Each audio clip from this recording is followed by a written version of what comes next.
Hello there guys, gals, ladies and gentlemen. My name is Lepaladin and welcome back to my review and recap of the Halo TV show. We're finally here. The end of the road and the last episode for this series, and it kind of comes soon enough. I don't know how many people will be watching this final episode. I think most people who actually cared enough about the show and wanted to see if it was good or not probably bumped out after whatever the hell happened last week, but I'm powering on through this. Let's see if this episode manages to stick the landing or not. We begin the episode with Jim Rings waking up after Marquis touched the artifact, leaving Fleetcom in ruins with both Vanek and Riz out cold. Chief enters to see that the artifact has gone, stolen by Marquis, who is currently on the run, holding a Marine at gunpoint, ordering him to take her to the Covenant Phantom that they returned to Reach from the first episode. Also kind of annoyed that the Marines still aren't carrying M60 Magnums or similar Halo-themed pistols. Yep, just give the Marines a 500-year-old pistol with 9mm bullets that'll just bounce off the Covenant shields. I'm sure that's completely practical. Running back to try and find Marquis, Chief bumps into Vanek holding Kai at gunpoint, threatening to shoot her if he doesn't turn himself in. Chief tries explaining to Vanek and Riz that Halsey kidnapped them as children to become Spartans, and Captain Keyes steps in to confirm what Chief is saying. The thing I really want to point out about this scene though is how much emotion the actors for Riz and Vanek are able to express in their armor. We can tell from their body language and their tone of voice that they're conflicted, that they don't know who or what to believe anymore. There's no stupid interior helmet shots because the makers of this show think the audience is too dumb to not know what the character's thinking if we can't see their face. Just some well-delivered lines and thought-out movements from the actors that disclose what their characters are feeling. And it makes you wonder, why couldn't they have done the same with Chief, you know? And just like that, they're back on Chief's side again, chasing after Marquis and the Phantom, while Kai goes to deal with Halsey, who is preparing to leave Reach. Kai suddenly goes from live action to early PS3 graphics and runs after Halsey's ship, managing to get inside and out of all the questions, asking Halsey what her real name is. Just as Halsey seems to get a lid on things, creepy Irish guy hits Kai, that's a bit of a tongue twister, who then proceeds to throw him into a ceiling light, which I guess was enough to kill him. Rest in peace, creepy Irish guy, you will not be remembered. Halsey runs off in an escape pod, leaving Kai to try and pull the ship out of its crash landing, which was literally your fault to begin with. You shot the engines when you didn't have to. The ship goes down with Kai still in it, but she manages to survive. Chief, Miranda, Parangoski, and Cortana try to narrow down the location of the planet that Marquis talked about, and the Covenant are preparing to begin their great journey on. After a Star Trek Next Generation level of technobabble explanation, they realize the Covenant planet is hidden by some kind of special gravitational phenomena. I don't know, man. Parangoski opts to send in a few thousand Marines, but Jim Rings doesn't seem to think that's a good idea for some reason. I'm sorry, you drop in 10,000 soldiers onto that planet below, that's 10,000 guns.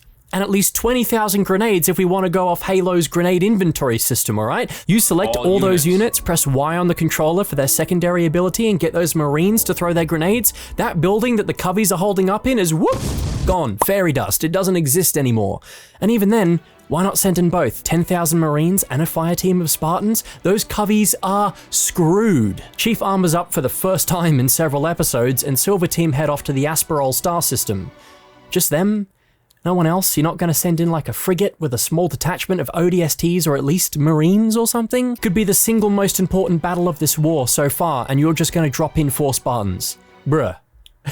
This is why humanity is losing this war. Fucking idiots! On the Covenant planet, the Prophets and some elite honor guards have gathered as Marquis brings them the smaller artifact. Regret brings up her promise of giving the demon head, bringing his head, and I'm sure she's feeling pretty awkward about that now. The Prophets, of course, have been plotting all along to kill Marquis after her usefulness has been expired. Meanwhile, Halsey has been apprehended by the military and is going to be executed, but she plays one last reverse card. Turns out the Halsey they captured was a Flash clone, dying from similar symptoms to the one she mentioned earlier in the season for the replacement clones of the Spartans. Silver Team make their way through the title sequence of Doctor Who and arrive at the Covenant planet, wasting no time in showing off and dropping down to the planet below. As Silver Team move in on the temple, the Coveys unite the 2 artifacts, causing Jim Rings to stumble a bit and give away their position. Suddenly, waves of elites just come out of nowhere, and the whole episode devolves into a shoddy CGI fest, with brutes, including the one from episode 5 who took the artifact, guarding the entrance to the temple, and countless elites running up behind them. And finally, They used the Halo theme. You all said it was a licensing issue and that I was crazy, but no, these motherfuckers were holding out on us, alright? I knew it. Riz gets thrown around like a rag doll by the main chieftain as Chief goes up against the rest of the brutes, cutting to a first-person perspective as he takes them out. Though, why ever the brutes aren't using the other side of their gravity hammers to turn Chief into a meaty red paste and not the bladed side is beyond me. Chief eventually gets manhandled by the chieftain while a conflicted Marquis watches on, and her best solution to save Jim Rings is by touching the artifact, conveniently blowing all those Covenant off the side of a cliff and following the trope done by every Hollywood movie ever of shooting a blue laser into the sky that has a map to Halo on it. John has another vision with Marquis on Halo, falling unconscious and popping the armor lock. To wake Chief up, Kai shoots Marquis. Oh no! Anyway, a grunt manages to land a plasma grenade on Riz, who manages to survive it somehow. Vanek is also down for the count, just leaving Chief to carry the team. With Chief unable to touch the artifacts without seizing up, he hands control of his body over to Cortana, basically flatlining him in order to do it, and no guarantee that he'll be able to come back. Cortana goes ham, remotely controlling the Condor they came in to do a strafing run. Where was that, like 5 minutes ago? Ironically, when Chief isn't being Chief and instead he's being controlled by Cortana, he's the closest we've had to actual Master Chief. Chief, or I guess Cortana, carries the artifact. No one thinks to shoot the Prophets just hovering up there and destroy the Covenant leadership for some reason, and they leave the planet. Riz, who's got half her lung hanging out of her suit and is basically dying, Cortana comes in and just just burns her. Cauterizing the wound, I guess. I don't know if that's something you're supposed to do or not. Any nurses or doctors in the comment section, let me know how factual that one is. And then the episode ends with Halsey doing a voiceover, leaving off with a cliffhanger of us wondering if John is still in there or not. Because of episodes 7 and 8, where they completely jumped the shark and crushed any kind of momentum, I really just didn't care. While the final action sequence was okay, it didn't feel like there was a lot of thought put into it. Riz gets thrown into the ground once and is just down for the count for the rest of the fight, and not one single person thinks to pop a few caps into those Prophets before leaving on the Condor. It was just stuff like that that made me not care. This show, I don't believe it. This show managed to make me not care about an action sequence. Wow, we're truly in the end times. And that's not a good thing.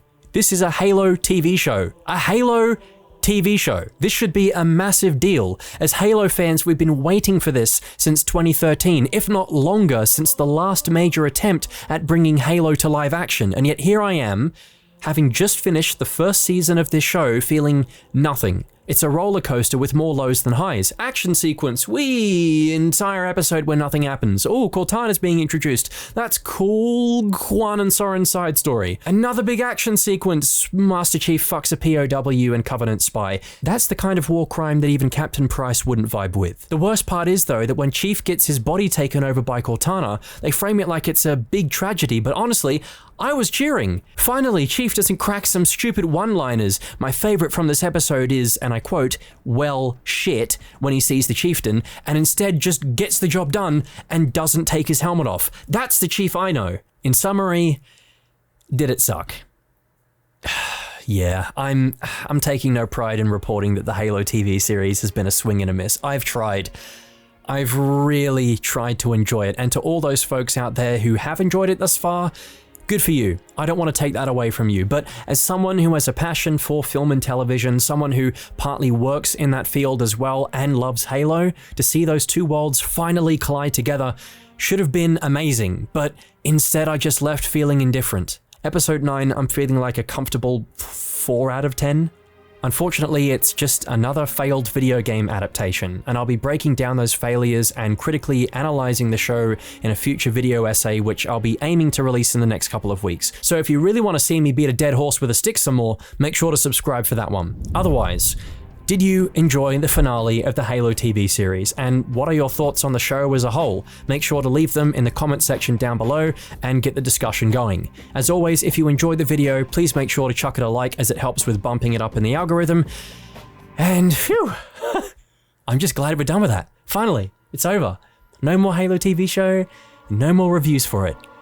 That's it, right? Right? That's the end, okay? That's it? There's no more. There's no more.